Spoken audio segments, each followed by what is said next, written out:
MOU sine करायचा होता. गाळमुक्त धरण, शिवार, नदी सगळंच म्हणजे हा आपला मग तू सांग ना. गाळमुक्त धरण, गाळयुक्त शिवार ही जी योजना आहे शासनाची, तर ह्यापूर्वी नाम फाउंडेशननी वैयक्तिक स्तरावर महाराष्ट्रभरात भरपूर काम केलेलं आहे पाण्याच्या संदर्भाने. आणि गतवर्षी टाटा मोटर्सबरोबर जवळपास 10 जिल्ह्यांमध्ये नाम फाउंडेशनचं काम चालू आहे. गेल्या वर्षी जवळपास 125 गावांमध्ये नामने 15 लाख क्युबिक मीटर इतका गाळ काढलेला आहे. आणि यावर्षीचं टार्गेट महाराष्ट्र शासनाबरोबर MOU करण्यासाठी नाम फाउंडेशनच्या वतीने आम्ही आज इथे आलेलो आहोत. यावर्षीचं टार्गेट महाराष्ट्रातील जवळपास 350 गावं करायची आहेत. गतवर्षी जसे 10 जिल्हे नामच्या अखत्यारीत होते तसं यावर्षी नाही आहे. यावर्षी संपूर्ण महाराष्ट्रभरात हे काम करायचं आहे शासनाच्या मदतीने. यावर्षीचं टार्गेट 350 गावांचं आहे. अधिक 50 लाख क्युबिक मीटर इतका गाळ काढण्याचं धोरण आहे. परवाच आदरणीय नाना पाटेकरांनी कोयना धरणाचा गाळ काढण्याचा शुभारंभ केलेला आहे. यामध्ये आम्ही धरण, नदी, नाले, ओढे, गाव यातलं कुठलाही वॉटर बॉडी असेल तर तिथे आम्ही काम करायला तयार आहोत. या निमित्ताने सर्व महाराष्ट्रातील गावकऱ्यांना एक आवाहन आहे. ज्यांच्या गावामध्ये पाण्याचं काम करण्याची आवश्यकता आहे त्यांनी कृपया नाम फाउंडेशनला आवर्जून संपर्क साधावा. यावर्षी आपल्याला ते टार्गेट पूर्ण करता येईल. 350 गावं आणि 50 लाख क्युबिक मीटरपेक्षाही जास्त गाळ काढण्याचं ध्येय यावर्षीचं आहे. त्यामुळे मग महाराष्ट्राचा पाणी प्रश्न महत्त्वाच्या पद्धतीने सुटण्यासाठी मदत होईल असं वाटतंय. आज तो MOU माननीय मुख्यमंत्री साहेब, माननीय उपमुख्यमंत्री साहेब यांच्याबरोबर साईन झालेला आहे. आणि नाम फाउंडेशनच्या वतीनं या सर्वांचे मनापासून आभार मानतो. समस्त महाराष्ट्रवासियांचे मनापासून आभार मानतो की आता ही चळवळ खऱ्या अर्थाने लोकांनी चालवलेली चळवळ म्हणून राजमान्यता प्राप्त झालेली आहे. यावर्षी एक्सपेक्टेड रेनफॉल कमी झालेला आहे. बरोबर. वॉटर स्टोरेज ते या संदर्भात तुम्ही तर नाम फाउंडेशन काही चर्चा झाली की मुळात कसं आहे की यंदा पाण्याच्या कामासाठी पहा, आता निसर्गचक्र आपल्या हातात नाही. यंदा अल निनोचं भाकीत हे साधारण मार्चपर्यंत आहे. त्यानंतर कदाचित अल निनोचं वातावरण बदलू शकेल असंही शास्त्रज्ञांचं म्हणणं आहे. त्यावर आपण सगळे अवलंबून आहोतच. दुष्काळ हटवण्यासाठी शासन स्तरावर महत्त्वाची मदत होईलच. शासन जे करेल ते पण NGO म्हणून आणि लोकांचे म्हणून आमच्या अखत्यारीत जे काही आहे ते सर्व करण्याची आमची तयारी आहे. नाना, तुम्ही निवडणूक लढणार अशा देखील काही चर्चा होत्या शिरूरमधून. मला फक्त तुम्ही कळवा मी कुठून लढवणार आहे ते. अमोल कोल्हेंच्या जागी नाही म्हणजे मला खूप ठिकाणून मी निवडणूक लढवणार असं येतं आहे. फक्त मला ते कळलं कुठून लढवणार आहे तर बरं होईल. अमोल कोल्हेंच्या जागी आपलं नाव चर्चेत होतं. नाही, अरे राजकारण हा माझा प्रांत नाही आहे. आपल्याला हे काम करता येणार नाही. कारण हे करण्यामध्ये जो समाधान आहे ना ते मला नाही वाटत तिथे गेल्यानंतर मला मिळेल. आणि एकतर काय मनात आलेलं सगळं आपण बोलून टाकतो. मग तिथे ते कोणाला कितपत पटेल आणि कितपत मला राहू देतील तिथे मग.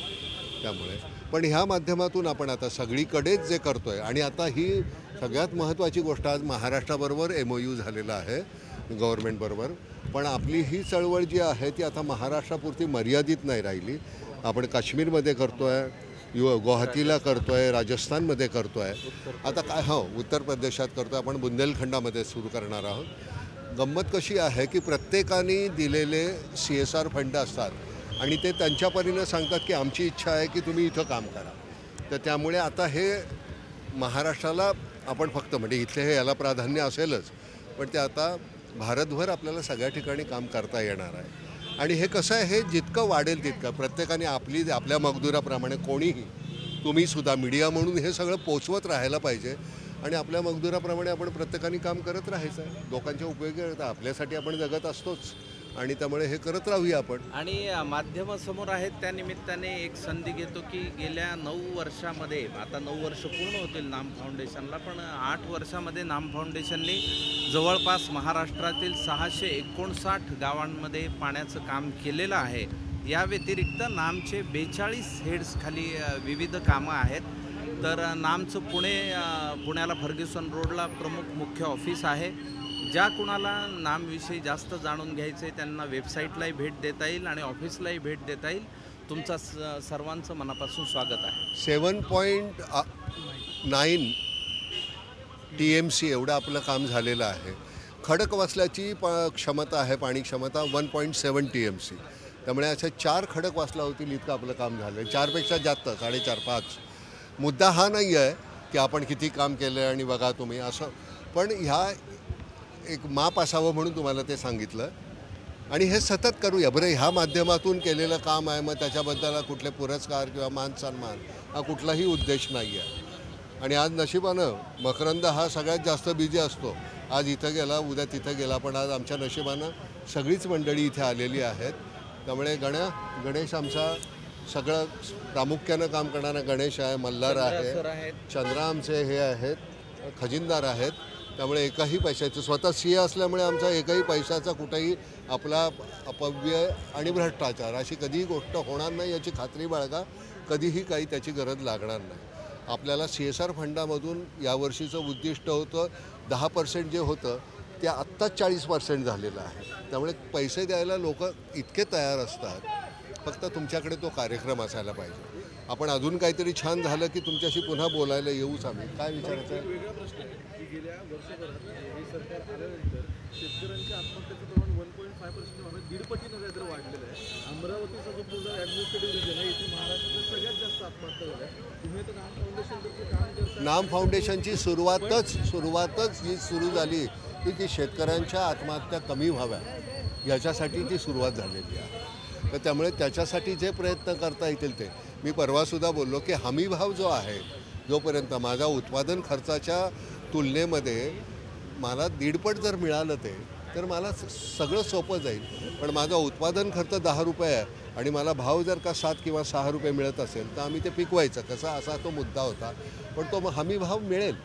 मला या सरकारकडनं खूप अपेक्षा आहेत आणि कुठलं सरकार आहे याच्यापेक्षा होतं आहे की नाही काम हे महत्त्वाचं. आज हा MOU करून एक तो निदान संभाषणाला ती सुरुवात झाली. अख्ख्या महाराष्ट्राभर एक काही जिल्ह्यांपुरतं मर्यादित होतं, त्याच्यापेक्षा आता खूप काम होतं. राहिला भाग त्यात आत्महत्यांवर कसा तुम्ही ताबा मिळवायचा, कशा कमी होतील याच्यासाठी व्यापक प्रयत्न हे सगळ्या बाजूनी चालणार. हां, बोल. काही सरकारला विनंती करण्यात येणार का MSPच्या कायद्यासंदर्भात? कारण की MSP जो आहे तो शेतकऱ्यांना मिळतच नाही आहे. ग्राउंड लेवलवरती बाजारभावच मिळत नसल्यामुळे आत्महत्यांचं मोठं प्रमाण वाढलेलं आहे. नाही, कागदोपत्री नाही. हे बघ, कागदोपत्री होणं आणि कार्यान्वित होणं हे सगळ्यात महत्त्वाचं. तर तुम्हाला एक सांगतो की त्या संदर्भामध्ये सुदैवानं सगळ्यांशी तो संवाद चालू आहे, कोणाशीही बोलता येत आहे. त्यामुळे ते मांडणं फार सोपं जाते. असं नाही की अपॉइंटमेंट मिळत नाही आहे आणि त्यांना भेटता येत नाही, ते सगळं आहे. पण ह्या गोष्टी पटकन सुटकीसरशी संपतील असं मला नाही वाटत. त्याच्यासाठी तो सातत्यानं तुम्ही प्रयत्न करत राहिले पाहिजे आणि हे आमच्या बाजूने ते करत राहणारच. पण तुम्ही मीडिया म्हणून तुम्ही खूप त्याला मदत केली पाहिजे. आता कुठल्या प्रकारची मदत ते तुम्हाला कळतं मी काय म्हणतो. उगाच लोकांना उकसवण्याऐवजी त्याचा अतिशय पॉझिटिव्ह पद्धतीनं कसं तुम्हाला ते मांडता येईल, तर तेवढं जर झालं तर फार बरं होईल. नाना, शेतकऱ्यांच्या आत्महत्याला नुसतं पाणीच म्हणजे हे नाही आहे, तर इतरही गोष्टी आहेत ज्या गावखेड्यांकडे आहेत. जसा गाव तिथे रस्ता होणं गरजेचं आहे, इतरही गोष्टी होणे. त्यामध्ये आपण इन्फ्रास्ट्रक्चर जे आहे ते सगळीकडे होतं आहे. ते तुमची सुरुवात जी झालेली आहे, या गोष्टी ज्या पाहिजेत आहेत तुम्हाला, मूलभूत रस्ता म्हणजे तो झाला की तुमच्या त्या गोष्टी ज्या नाशिवंत आहेत त्या लवकर पोचतील शहरापर्यंत. म्हणजे आम्हाला त्याचा जो रास्त भाव आहे तो मिळेल. गंमत कशी आहे की आडत्याला जास्त पैसे मिळतात आणि शेतकऱ्याला कमी मिळतात. तर मला असं वाटतं ही आडता जी ही आहे ती जर कमी हे झाली तर तो कदाचित भाव आम्हाला जास्त चांगल्या पद्धतीने, पण त्याच्यासाठी सगळ्यांनी मिळून ते प्रयत्न करायला हवेत. थँक्यू. काही अजून कॉन्ट्रोवर्शियल विचारायचं आहे? निवडणुकीचं ते मी तुम्हाला सांगितलं ना, मला कळलं ना तर म्हणजे मी त्या एरियामध्ये जाऊन मी माझा आपला प्रचार करायला सुरुवात केली. दादांकडनं ऑफर असल्याची देखील चर्चा आहे. मला सगळ्यांकडनं ऑफर असते. प्रॉब्लेम असा आहे की मला ते जमणार नाही. मी आता तुमच्याशी बोलत असताना मला पुढचा शब्द मी काय बोलणार आहे याच्यापेक्षा माझ्या आतमध्ये क्लॅरिटी आहे. तिथं मला इतकं जपून बोलता येणार नाही. मला जपून नाही रे जमत. आपल्या मनात येतं ते आपण पटकन बोलून टाकावं, सांगावं. आमचा हा आहे तो अतिशय छानपैकी मस्त तोलून मापून बोलू शकतो. मला ते जमत नाही. त्यामुळे आम्ही दोघं एकत्र असतो. पण असं वाटत नाही का तुम्ही आता बाहेर एवढं काम करता सत्तेत गेल्यानंतर किंवा त्याला आणखी वाव तुला वाटतं का सत्तेत गेल्यावर मला करता येईल? सत्तेत आपले सगळीच मंडळी आहेत. विरोधी पक्षातही आहेत, पक्षात सत्ताधारीमध्येही आहेत. सगळ्यांना हात जोडणं हे आपल्याला जमतं. पण मी जनतेकडे हात जोडून मी कधीही म्हणणार नाही की मला तुम्ही निवडणुकीत मतं द्या. मी कधी उभा राहणार नाही, ती गोष्ट वेगळी. नुसता मी उभा आहे असं म्हटल्यानंतर निवडून देता आलं पाहिजे. इतकं तुमचं काम छान असायला पाहिजे, तुमच्याबद्दल विश्वास असायला पाहिजे.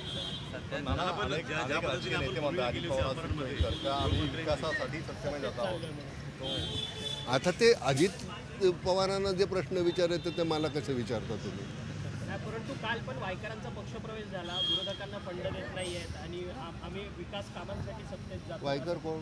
रवींद्र वायकर माजी मंत्री मला माहिती. मुंबईत ते त्यांचं अरे मला खरं सांगू का, मला कोणीच काही मला माहिती नाही. मी गावाखेड्यात जातील तिथली माणसांची मला नावं विचारलीच होतं.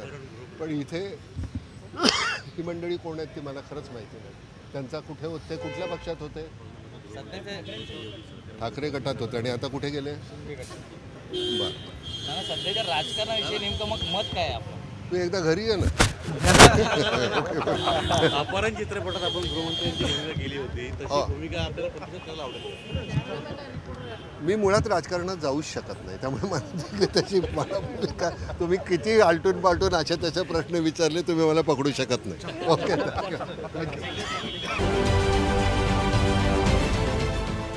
देश विदेशातील प्रत्येक घडामोडींचे लाईव्ह अपडेट मिळवण्यासाठी आता साम टीव्हीच्या सर्व सोशल मीडिया प्लॅटफॉर्मला लाईक, फॉलो आणि सबस्क्राईब करा.